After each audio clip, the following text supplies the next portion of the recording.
Greetings. Do without wilt shall be the whole of the law. I'm Lexi Eve, and welcome back to another Walk Magick video. Today, I'm going to be covering not so much a topic, but an idea, and I hope to inspire you in the process. This idea is that practices, whether magic or yoga, are simply that, practices. You do not have to do them perfectly at first. In fact, it's more important that you try your best, and that's it. Now, right off, let me say this. Don't mistake what I'm saying. You do not want to make critical mistakes and butcher a ritual or practice. You don't want to jump into something that you haven't studied properly. That can be dangerous and result in exposure to chaotic energies. Doing your best means, having read the ritual, you follow the instructions. Don't change things without serious knowledge on why and how to do so. Don't leave parts out. Also, at the very least, know how to pronounce every word that the ritual instructs you say. With that, let's begin. So I recently covered the Star Sapphire ritual, and I was thinking about it, and that's why I'm covering this idea today, that practices are practices, and you should do the best you can.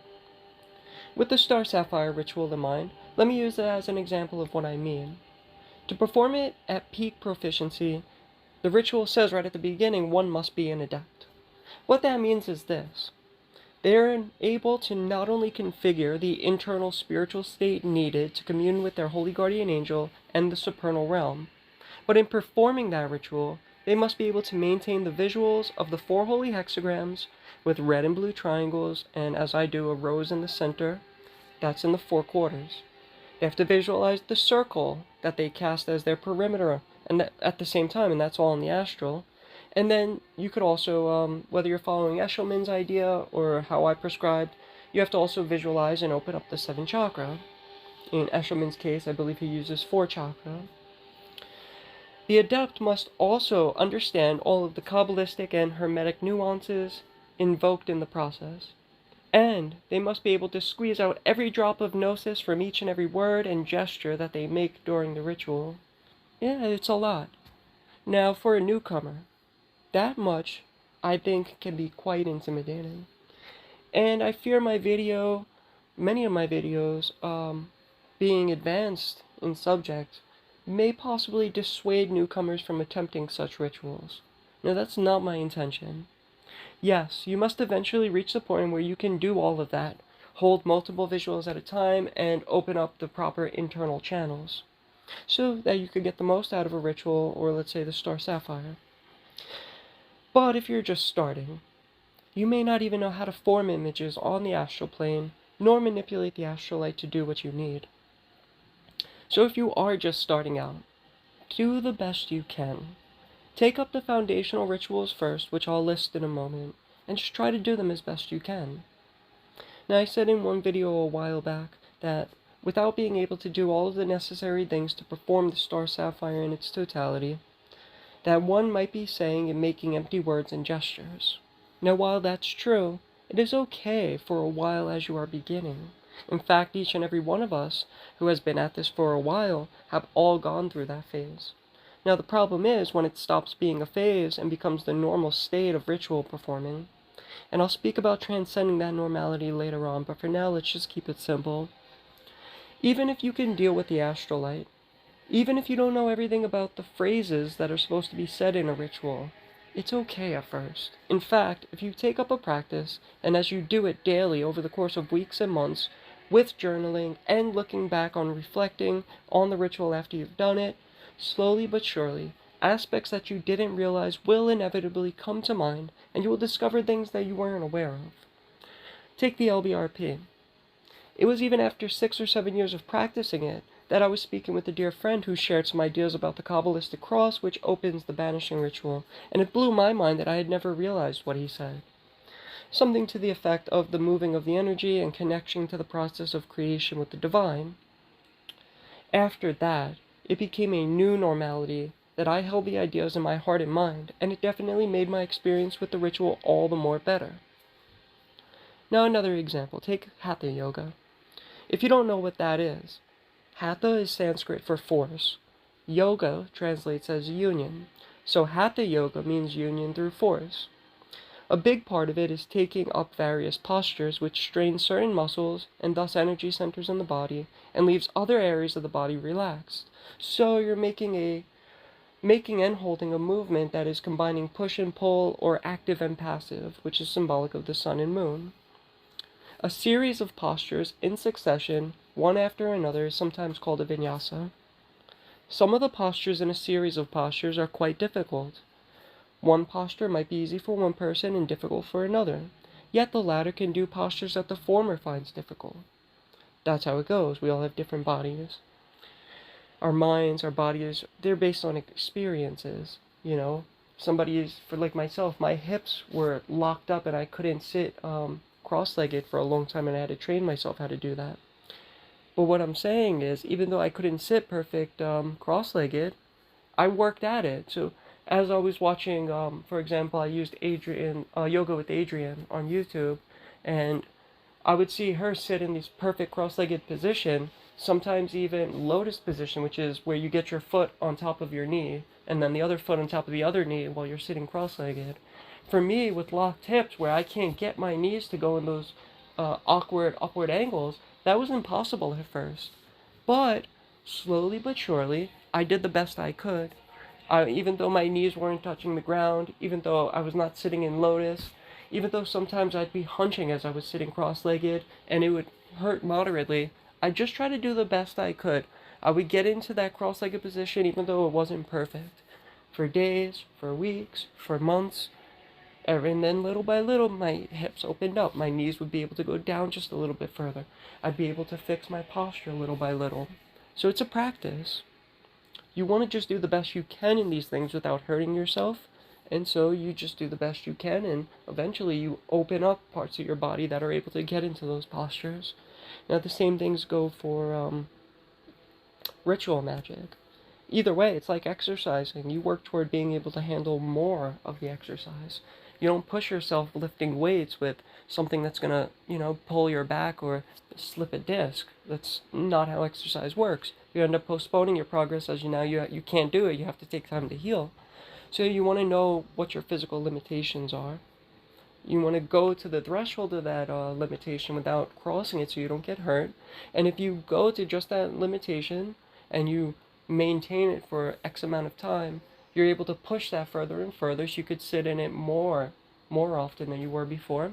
And then slowly but surely, you're able to get past that threshold. That threshold gets further and further ahead. So with Hatha Yoga, you want to get the most out of your postures. But again, you have to know your limits and be careful not to surpass them. But if you go just under your limit and incrementally push a little more each day or week, eventually you will stretch your muscles and open your joints so that what you once found impossible to get your body into does in fact become easy. It's a practice. You only want to do the best you can, and if you do that, as time goes on, as long as you keep at it, your best will consistently become better and better, and that is a fact. And like I said, this goes for magic and rituals as well. If you cannot hold 10 visuals in your mind at once, hold as many as you can, and go slow, trying to maintain as many as you can. Even if you have to pause in the ritual and reinforce those visuals because some of them have faded from your mind, take that pause. Eventually you won't have to take that pause and they'll become more vibrant and fluid. Now, you never want to rush any ritual. But you don't want to go so slow that you lose a good rhythm by taking too much time in between verses. So find a middle ground, like a balanced state. If you're doing a new ritual every day, or multiple times a day, it will inevitably get easier to perform and become more natural. Plus, you will start memorizing it. Where you once needed to hold and read the next line from a script, eventually it will become memorized. Once you memorize a ritual, you can use the extra attention that was stuck on the script prior. You could put that towards maintaining whatever needs to be done, and you'll get more out of the ritual. Your mind will start to go into new directions, and you'll start to see aspects that you didn't see before. That's 100% my experience. With the Supreme Ritual of the Pentagram, that's exactly what happened. It's one of my favorite rituals, and it's like the greater ritual of the pentagram, but adds Enochian words of power as well as grade signs to the pentagram castings in the quarters. Long ago, I needed a script so that I could read what word I needed to say. I would see the astrolite, the pentagrams and stuff, and I had some knowledge of Enochian, so I was getting a moderate amount out of that ritual. But eventually, once that thing was memorized, shortly after that, I realized I could spare that extra attention towards visualizing the four zodiacal cherubim, the man, the lion, the eagle, and the bull. So as soon as I cast, let's say in the east there's an air pentagram, and that's attributed to the cherubim of Aquarius. So I would visualize the man in the east, then the lion in the south, the eagle in the west, and the bull in the north. And I would see the head of that animal attached to the 6 wings of the cherubim. So it was something that fluidly happened over time. It made the experience of my ritual so much more impactful. But that was only after much practice, so I didn't even realize I wasn't getting the most out of how I could do that ritual when I first began it. Crowley once wrote, quote, "It is better for the newcomer to perform their own crude rituals than to attempt the highly polished ones of advanced magicians. They will get more out of their own easier, less sophisticated rituals," end quote, and that's a paraphrase. The reason newcomers should perform simpler rituals than the highly polished ones of advanced magicians is because of what I said earlier. If you don't know each and every single detail that an adept or master has written into a ritual, you're going to miss out on more than half of it, most likely. Therefore, doing something with half the sophisticated detail will be much easier, and you'll be able to conduct it with way more proficiency, getting every last drop of gnosis that crude ritual offered, as opposed to the 5% of gnosis you would get out of a very intense ritual. So it's a process. Take up a ritual, even if you aren't going to get the most out of it, do it anyways. Now, as a disclaimer, do not try to do highly advanced rituals at the start. People tend to do that and get less than nothing out of it. What happens is they end up inflating their ego, thinking they are on the level of a master of the temple, and start thinking that they are better than other newcomers. All the while, they don't even realize how poorly they are performing the highly advanced ritual. I've seen this type of psychosis many times, and these people end up becoming isolated and annoying anyone who would have otherwise helped them to progress. The attitude they carry puts off those around them, and they become resentful when no one wants to be around their ego and end up deluding themselves, thinking such thoughts as, quote, "No one can understand how advanced I am because they are so far beneath me, they can't see the power I possess because it's so far above their level that they are blind to it," end quote. It's just, not a real quote from any book. I'm just thinking out loud what those type of mentalities tend to think. Now, that kind of person will huff and puff about how great they are, and eventually either correct the mistake, or else end up quitting, or continue on deluding themselves. And it's a trap, so be careful. It's a real one, and very easy for newcomers trying to prove their worth by doing more than they are ready for. So, where to begin? I've already made a video on a beginner book list, so check that out if you're looking for what to read when you're just starting out. But for practices, the best place to start is with Liber E and Liber O. In Liber E, you will learn how to keep a magical diary, which is one of the most important things. That's a mandatory starting point. You need to document all of your practices. It's your roadmap into the occult. Then Liber E starts off with 2 things every newcomer should do: physical clairvoyance and asana. In order to do magic, invocation, and divination especially, one must train their spiritual apparatus to learn clairvoyance. This will begin building your intuition and psychic abilities. It opens your eyes to the seen and the unseen. Asana is the stillness of body, staying in a single yoga posture for a prolonged period of time. This builds vital discipline of both the body and the mind, vital for doing magic, and especially choosing what experiences you need to go through in this life. Liber E also has pranayama and dharana.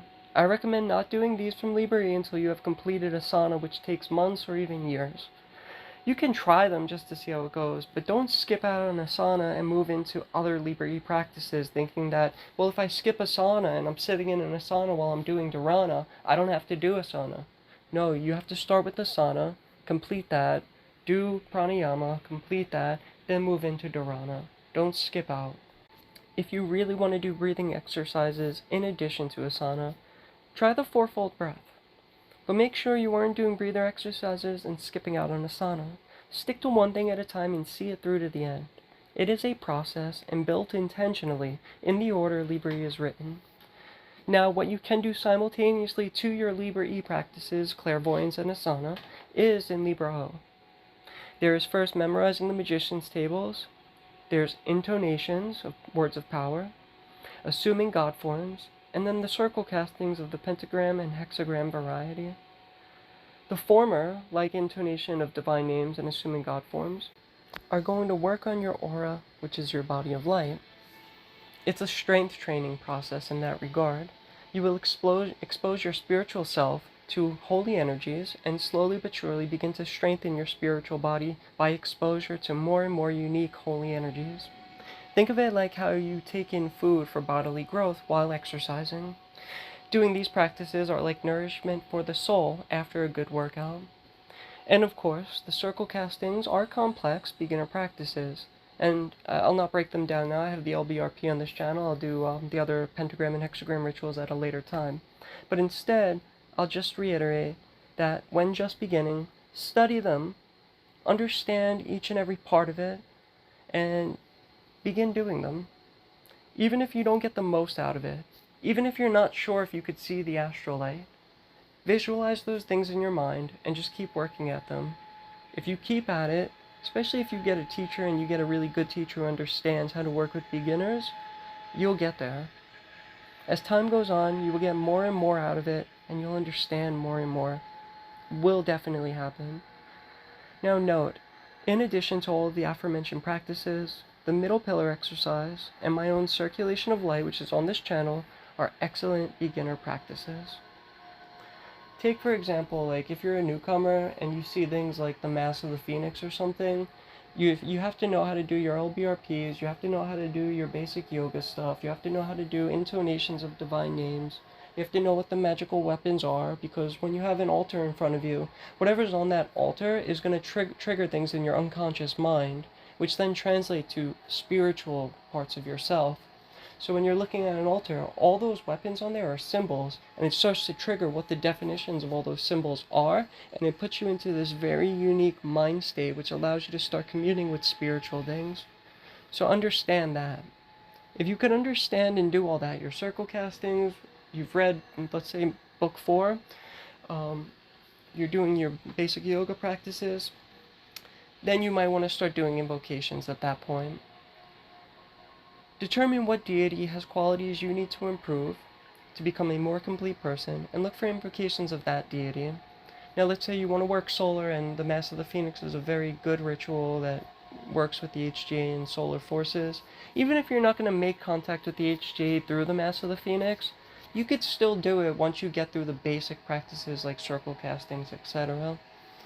You're not going to get the most out of that practice as a newcomer, but you're going to get an experience. And it's not going to be the first practice you do, but once you get to it, start doing it consistently.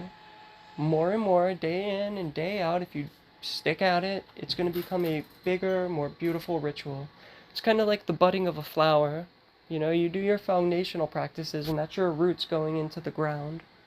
As soon as your roots have gone far enough that you have stability, a stem is going to come above the earth, and from that stem is going to be that flower. That's the process. So the foundational practices are the roots. The next level of practices is the stem. And then the, let's say, intermediate to advanced rituals are that budding flower. Now that you've started doing them, that bud is there. But it's not until you do that practice consistently, more and more and more, till you're really getting a lot out of the ritual as opposed to how it is when you first started, that's when that flower is going to bloom. Take, for example, a beginner, like a probationer of AA. Now, the difference between somebody just starting and a person who's a probationer, literally at the bottom of the AA system, the probationer's gone through the student phase. They've already done all of the studying, so they know the terminology that they're expected to know so they could communicate properly with their teacher. But I bring this up because the probationer, though they may not have too much practical experience, they have the intellectual experience, and they're allowed to choose whatever practices they want for that whole entire year. So I think it's similar in a sense. They may not be book beginners, but they may be practical beginners, and they're allowed to practice whatever they want. So it's assumed they're not going to be at the level of an adept performing the Star Ruby and Star Sapphire, but if they've studied it, if they've learned it, they're allowed to do it over the course of their probation as much or as little as they'd like to. Now, I don't think a probationer is, unless they've been at studying and practice without joining the order for many years, are likely to get much out of the Star Ruby and Star Sapphire as opposed to the adept who's been at practice for many years, but they're still allowed to do it and it's encouraged. So I just like to encourage everybody listening, hey, you may not understand everything that's going on in a ritual like the Star Sapphire or the Mass of the Phoenix when I break it down, but once you've learned how to do it, even if you can't hold all those visuals, even if you're unsure of yourself, as long as you don't make mistakes, you should be giving them a try, and slowly but surely, you will be able to do it. So it's a process. Yeah, do your LBRPs. It's not going to be great at first. You could try the Star Ruby and Star Sapphire once you understand what the script means, what's in there, and you're not going to make mistakes. You have to memorize the Greek phrases in the Star Ruby. You have to memorize some stuff in the Star Sapphire. It takes work. But once you have it memorized, even if you can't hold all the visuals, even if you don't know how to see, angels or entities call to the quarters, like in the LBRP, maybe you can't really see the angel's presence, you're just imagining them in your mind. That's okay at first. Don't let it become the norm. Don't make critical errors. If you make errors, there's ways to correct that. It's not for today's video, but there are ways to correct your errors. There's ways to go back. There's ways to banish. There's things that you could do when you make mistakes. Try not to, because if you don't correct those mistakes properly, you can make a bigger mess. And that said, the more and more you do the ritual, those visuals will eventually come. They'll become more fluid, and you become a better, more gnosis-attaining magician. Love is the law. Love under will. I'll see you all in the next one.